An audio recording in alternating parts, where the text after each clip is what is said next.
পত্রিকার পাতা থেকে সংগ্রহীত। পাঠ্য বই প্রণয়ন ও ছাপার কাজে দায়িত্বপ্রাপ্ত প্রতিষ্ঠান কোনটি?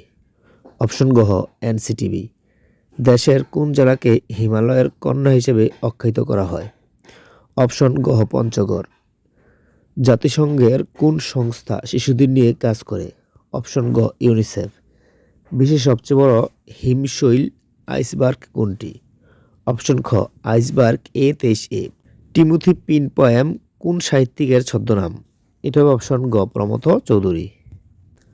বাংলা সাহিত্যের প্রথম সার্থক মহাকাব্য কোনটি? এটা হবে অপশন গ মেঘনাদবধ কাব্য। জেনিন কোন দেশের শহর? ফিলিস্তিন। অপশন খ। ইউক্রেনের বর্তমান প্রেসিডেন্ট কে? অপশন গ ভলোদিমির জেলেনস্কি। দেশের বাজার ছাড়া শরিয়াহ ভিত্তিক ইসলামী বন্ডকে কি বলা হয়? শুকুক। নারীবাদ নিয়ে লেখা গ্রন্থ এ রুম অফ ওয়ান্স ওন এর রচয়িতা কে? এটা হবে অপশন খ ভার্জিনিয়া উলফ।